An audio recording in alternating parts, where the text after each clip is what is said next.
ఓం శ్రీ గురుభ్యో నమ. హరి ఓం గం గణపతయే నమ. ఐం సరస్వత్యే నమ. శ్రీ గురుభ్యో నమ. హరి ఓం జాతవేదసే సునవామసోమమగాది యతో నిదహాతి వేదః స నః పరుషదతి దుర్గాని విశ్వానావేవ సింధుం దురితాత్యగ్నిః तामग्निवर्णां तपसा ज्वलन्तीं वैरोचनीं कर्मफलेषु जुष्टाम् दुर्गां देवीं शरणमहं प्रपद्ये सुतरसि तरसे नमः. ఓం దుమ్ దుర్గాయే నమః. వీక్షిస్తున్నటువంటి ప్రేక్షక మహాశయులందరికీ కూడా మహాశివరాత్రి శుభాకాంక్షలు. ముఖ్యంగా ఈ ఫిబ్రవరి మాసంలో 15వ తేదీన మహాశివరాత్రి మహాపర్వదినం రాబోతున్నది.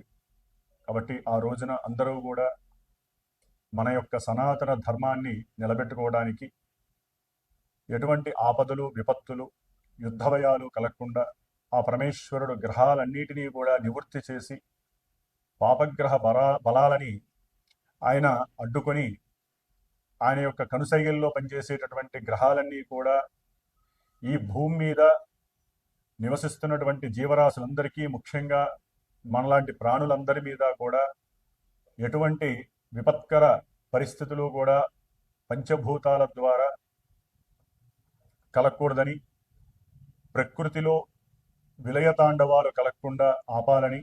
ఎందుకంటే మనకి దాదాపుగా కొన్ని నెలల బట్టి కూడా ఈ చతుర్గ్రహ కూటమి చాలా విశేషమైనటువంటి దోషాలని కలుగజేస్తూ విపరీతమైనటువంటి ప్రమాదాలు, యుద్ధ భయాలు, రాజకీయ నాయకుల మధ్య ఎన్నో రకాలైనటువంటి విభేదాలు, దేశాల మధ్య సరైనటువంటి ఒడంబిక లేక రకరకాలైనటువంటి సమస్యలు, ఉద్యోగరీత్యా ఎంతోమంది ఇబ్బందులు పడుట, ఒక దేశం నుంచి ఇంకో దేశానికి, ఈ దేశం నుంచి ఇంకో దేశానికి వెళ్ళలేనటువంటి పరిస్థితులు, ఎన్నో రకాలైనటువంటి ఇబ్బందులు పడుతూ ఉన్నటువంటి మన ప్రాణుల మీద ఆ పరమేశ్వరుడు యొక్క దయ కృపాకటాక్షము కలగాలని అందరూ కూడా శివరాత్రి రోజున పరమేశ్వరుణ్ణి అభిషేకిస్తూ ఆయన యొక్క అర్చనని చేస్తూ చక్కగా ఆయన యొక్క నామస్మరణతో జాగరణ చేస్తూ మన యొక్క ఆరోగ్యాన్ని, ప్రపంచ లోకక్షేమాన్ని మనం కోరుకుంటూ, మరి ప్రజెంటు ఇప్పుడున్నటువంటి కాలమాన పరిస్థితుల రీత్యా అంతరిక్షంలో మకర రాశిలో ఉన్నటువంటి రవి, బుధ, శుక్ర, కుజ 4 గ్రహాలు చతుర్గ్రహ కూటమిగా ఉంటూ ఫిబ్రవరి 3వ తేదీన మరి వ్యాపార గ్రహము, ఆరోగ్యానికి ముఖ్యమైనటువంటి గ్రహము, బుద్ధికి అట్లాగే మనం మాట్లాడే మాటకి ముఖ్యమైనటువంటి గ్రహం ఏదయ్యా అంటే బుధగ్రహము. మరి ఈ బుధగ్రహము ధనిష్టా నక్షత్రము 3వ పాదంలో ఉండి కుంభరాశిలో అడుగు పెడుతున్నాడు. అలాగే ఫిబ్రవరి 6వ తేదీన వివాహ కారకుడు, అఖండమైనటువంటి భోగభాగ్య సంపదలనిచ్చేవాడు, రత్నాలని, బంగారం యొక్క నగలని, అట్లాగే సినిమా వ్యవస్థని నిలబెట్టేటటువంటి వాడు, అందానికి, ఆకర్షణీయతకి, నేత్రాలకి, మనకి నిత్య జీవితంలో కావలసినటువంటి లక్ష్మీ ప్రాప్తికి కూడా కారకుడైనటువంటి ఈ శుక్రుడు మరి ఫిబ్రవరి 6వ తేదీన అదే ధనిష్టా నక్షత్రం 3వ పాదంలో ఉంటూ కుంభరాశిలో సంచారం ప్రారంభం చేస్తున్నాడు. మరి ఈ బుధుడు, శుక్రుడు ఇరువురు కూడా లక్ష్మీనారాయణ స్వరూపాలు, ఇరువురు కూడా జాతకరీత్యా మిత్రుడు అంటే ఫ్రెండ్స్. మరి వీరిరువురు కూడా తన యొక్క మిత్రక్షేత్రమైనటువంటి కుంభరాశిలో అడుగు పెడుతున్నారు. కానీ ఆ కుంభరాశిలో కొన్ని నెలలుగా సంచరిస్తున్నటువంటి సొంత నక్షత్రం శతభిషా నక్షత్రంలో ఉంటూ పాపగ్రహమైనటువంటి ఎన్నో అపోహలని, ఎన్నో ఇబ్బందులని, భయాలని, మోసపూరితమైనటువంటి చర్యలను చేసేటటువంటి రాహువు ఛాయాగ్రహము ఆ యొక్క కుంభరాశిలోనే సంచరిస్తోంది. మరి ఆ రాహుగ్రహము యొక్క క్షేత్రంలో, శని యొక్క క్షేత్రంలో ఈ యొక్క బుధుడు, శుక్రుడు ఈ 2 గ్రహాలు కూడా సంచరించటం కొన్ని ఇబ్బందుల్ని కలుగజేసేటటువంటి పరిస్థితుల్ని కలుగజేస్తుంది. ముఖ్యంగా నరాల మీద ఆరోగ్యపరంగా చూస్తే కనుక నరాలు బుధుడు రాహుతో కలవడం ద్వారా నరాలు వీక్నెస్లు, అట్లాగే నత్తి ప్రబలటము, మాట్లాడే మాట యందు అపశృతులు కలగటము, బుద్ధి హీనత్వము, బుద్ధి మాంద్యతనము, మర్చిపోవటము, అలాగే వారికి ఉన్నటువంటి జ్ఞాన విద్య నశించటము, వారికి ఉన్నటువంటి కీర్తి ప్రతిష్టలకి భంగము వాటిల్లే పరిస్థితి. ముఖ్యంగా వ్యాపార గ్రహం బుధుడు కాబట్టి వ్యాపారంలో ఎన్నో రకాల మోసాలు చేసేవారు ఉంటారు, వ్యాపారంలో మోసపోయేవారు ఉంటారు. అవసరం లేనటువంటి ఎన్నో రకాల పోస్టర్స్ కావచ్చు, ఎన్నో రకాలైనటువంటి వార్తా పత్రికల ద్వారా కానీ, మీడియాల ద్వారా కానీ, యూట్యూబుల ద్వారా కానీ మరి ఈ యొక్క బుధుడు రాహు కలిసి ఉండటం వలన ఎన్నో రకాలైనటువంటి అంటే చూసే వాళ్ళకి, వాటిని అనుసరించే వాళ్ళకి దోషప్రదమైనటువంటి కాలము. మోసం ఎక్కువగా జరగడానికి అవకాశం ఉంటుంది. ఉద్యోగాలు ఇప్పిస్తామని మోసం చేసేవాళ్ళు ఎక్కువ అవుతారు. అట్లాగే ఆ మీడియాలో లేనివి ఉన్నట్టుగా ఆ పోకడలు సృష్టించి జనాన్ని మభ్యపెట్టి ధనాన్ని అపహరించే వాళ్ళు ఎక్కువ అవుతారు. అలాగే ముఖ్యంగా ఈ యొక్క బుధుడు రాహుతో కలవటం ద్వారా ఎవరైతే సినిమా రంగానికి సంబంధించినటువంటి వాళ్ళు, రచయిత్రులు, కంటెంట్ రైటర్సు, టైప్ రైటింగ్ చేసేటటువంటి వాళ్ళు, అంటే సాఫ్ట్వేర్కి సంబంధించినటువంటి వారు, శిల్పకళా నైపుణ్యము కలిగినటువంటి వారు, వీరందరి పరంగా ఎక్కడో అక్కడ వారికి కొన్ని ఇబ్బందులు ఎదురయ్యే అవకాశాలు ఉంటాయి. ఇక శుక్రుడు, ఈయన అందానికి ఆకర్షణకి ముఖ్య కారకుడు, ప్లస్ నేత్రాలు సరిగ్గా పనిచేయాలంటే నేత్రకారకుడు ఈయనే. నేత్రాలకి దోషం తగలాలన్నా ఇప్పుడు సరైన సమయం ఇది. ఎందుకంటే శుక్రరాహులు కలవడం ద్వారా నేత్ర దోషాలు ప్రబలుతాయి, రకరకాల ఇన్ఫెక్షన్స్ వచ్చే అవకాశాలు ఉంటాయి. అట్లాగే భార్యాభర్తలు అన్యోన్యంగా కలిసి ఉండాలంటే శుక్రుడు చక్కగా ఉండాలి. ఆయన పాపగ్రహమైన రాహుతో కలిసి ఉండేసరికి స్త్రీపరమైనటువంటి సమస్యలు కుటుంబంలో చాలా ఎదురవుతాయి. అంటే భార్యపరంగా భర్తకి కావచ్చు, భర్తకు ఉన్నటువంటి ఇల్లీగల్ కలెక్షన్స్ కావచ్చు, భార్యకు ఉన్నటువంటి ఇల్లీగల్ కనెక్షన్స్ కావచ్చు.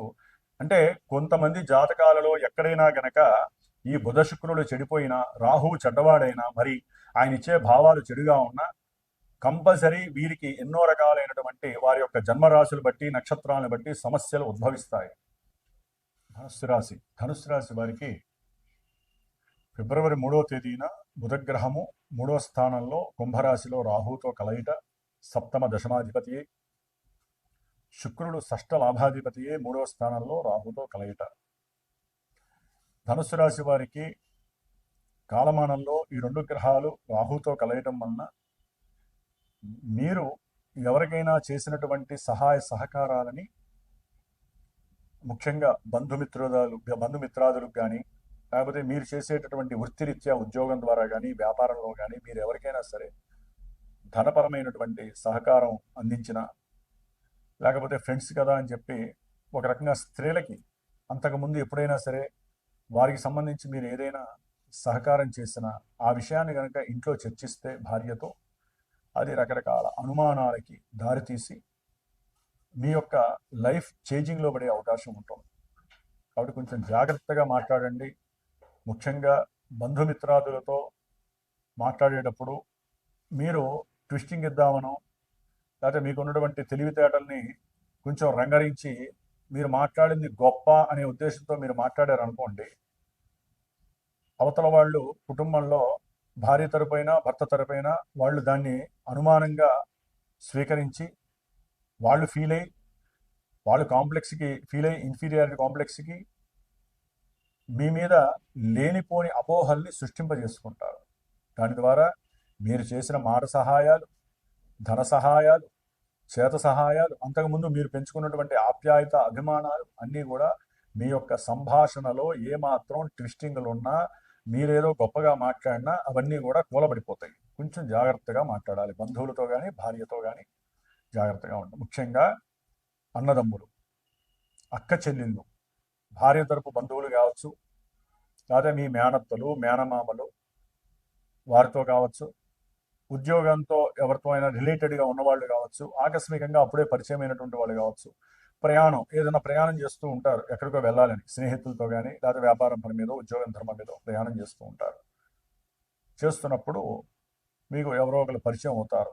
వారితో మాట్లాడేటప్పుడు కూడా ఉన్నవి లేనివి గబాలను మీరు చెప్పేశారనుకోండి, కాస్త ఎక్స్ట్రా చేసి చెప్పారనుకోండి, మీ వ్యాపార అభివృద్ధి కోసమనో వ్యాపారానికి కాస్త ఆకర్షణ కోసమనో మీరు ఏదో మాట్లాడారనుకోండి, అది లేనిపోని ఆ, క్షీణతని కలుగజేస్తుంది మీ వ్యాపారానికి. అట్లాగే మీ మీద ఉన్నటువంటి పర్సనల్ వ్యక్తిత్వ ధర్మం కూడా నశిస్తుంది. కొంచెం జాగ్రత్తగా ఉండండి.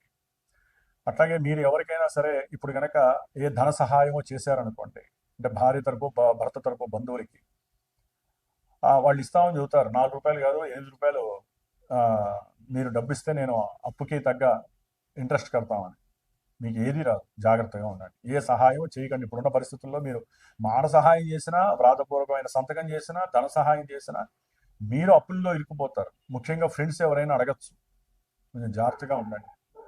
అట్లాగే ఆ, ముఖ్యంగా కంటెంట్ రైటర్సు, అయితే శిల్పకళా నైపుణ్యం కలిగినటువంటి వాళ్ళు ఎవరైనా ఈ చెక్కుళ్ళు చెక్కేవాళ్ళు కావచ్చు, ఆఫ్సెట్ ప్రింటింగ్ నడిపేవాళ్ళు కావచ్చు, రైల్వేకి సంబంధించినటువంటి గవర్నమెంట్ వాళ్ళతో కొంతమంది ఏజెంట్స్గా ఉండి రిలేటెడ్ వ్యాపారాలు చేస్తూ ఉంటారు.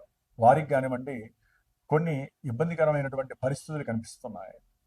అంటే వీరు చేసినటువంటి కొన్ని పనులకి ఉద్యోగం నుంచి అంటే ఆ ఏజెన్సీ వీళ్ళకి రద్దయ్యే అవకాశం కూడా ఉంటుంది. అట్లాగే వాయు రంగానికి సంబంధించినటువంటి ఏరోప్లేన్స్, లేకపోతే ఎయిర్ క్రాఫ్ట్కి సంబంధించి, లేకపోతే రాకెట్స్కి సంబంధించి వాటికి సంబంధించిన విషయాల్లో కూడా ఆ వృత్తిలో చేసేటటువంటి ఆ ఉద్యోగస్తులకు కూడా కొంత వీరికి ఎదురు దెబ్బలు తగిలే అవకాశం ఉంటుంది. కొంచెం జాగ్రత్తగా ఉండాల్సినటువంటి పరిస్థితి. ప్రయాణాల యందు ఆచితూచి ముందుకు వెళ్ళండి. ప్రయాణాలు చేసేటప్పుడు వీలుంటే కాస్త ఆపదామపహర్తారం లేదా ఓం గం గణపతయే నమః అనేటటువంటి మంత్రాన్ని, లేదా ఓం శ్రీ లక్ష్మీ నారసింహస్వామినే నమః అనేటటువంటి స్వామివారి యొక్క మంత్రాన్ని 11 సార్లు తలుచుకొని మీరు అప్పుడు ప్రయాణానికి బయలుదేరండి.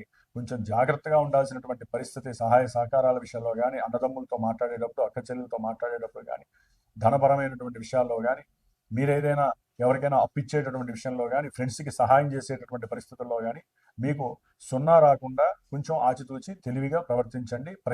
దగ్గర ప్రయాణాలు అధికమయ్యేటటువంటి అవకాశాలు ఉంటాయి. దగ్గర ప్రయాణాలు చేసేటప్పుడు కూడా ఇలాంటి మంత్రాలు చదువుకుంటూ ముందుకు వెళ్ళండి. కాస్త మీకు బుద్ధి క్షీణత కలిగే అవకాశం ఉంటుంది. బుద్ధి మాంద్యము, మతిమరుపు, విన్నది మర్చిపోవటము, లేకపోతే భార్యతో అనవసరమైనటువంటి సంభాషణలు చేసి అది ఆనందం కాస్త విషాదంగా మారడం, ఇరువురి మధ్య ప్రేమ కోల్పోయి లేనిపోయిన సమస్యలు కావడం, ఇలాంటివి కూడా జరిగే అవకాశం ఉంటుంది. ఎవరికైనా సరే విదేశీ ప్రయాణాలకు వెళ్ళటానికి, లేదా దగ్గరలో ఇంకేదన్నా దేశానికి వీసా లేకుండా వెళ్ళేటటువంటి వాళ్ళకి పాస్పోర్ట్లు కూడా అతి కష్టం మీద విఘ్నాలుగా కలిగి ఎట్లయితే సాధించేటటువంటి పరిస్థితులు కూడా ధనుస్సు రాశి వారికి కలిగే అవకాశాలు ఉన్నాయి. వ్యాపారంలో అయితే కనుక కొంత వెసులుబాట్లు, కొంచెం ఫ్లక్చువేషన్స్ జరగడానికి ఎక్కువ అవకాశాలు ఉన్నాయి. కొంచెం జాగ్రత్తగా ఉండాల్సినటువంటి పరిస్థితి. ముఖ్యంగా వీరు చేసేటటువంటి ఉద్యోగ ప్రయత్నాలలో ఆర్థికంగా కొంత డబ్బు తక్కువైనా ఉద్యోగ ప్రయత్నాలు సక్సెస్ అవ్వడానికి వీరు చేసే స్వయం కృషి, వీరికి ఉన్నటువంటి శక్తి సామర్థ్యాలు, బుద్ధిని ఉపయోగిస్తే గట్టిగా అప్పుడు వాళ్ళకి సక్సెస్ అవుతుంది. కాబట్టి వీరు కూడా తప్పకుండా లక్ష్మీ నరసింహస్వామి హోమానికి సంబంధించి ఏదైనా పాల్గొనే అవకాశం తీసుకోండి. లేదా మీ ఇంటి దగ్గరలో ఏదైనా వెంకటేశ్వర స్వామి ఉంటే ప్రతి ప్రయాణ విషయంలో కానీ, ఆర్థిక విషయాల్లో కానీ మీరు వెంకటేశ్వర స్వామి దర్శనం చేసుకొని ప్రదక్షిణాలు చేసుకొని అప్పుడు అన్ని పనులు చేసుకోండి. శుభం జరుగుతుంది. ఓం శ్రీ లక్ష్మీ నరసింహస్వామినే నమః.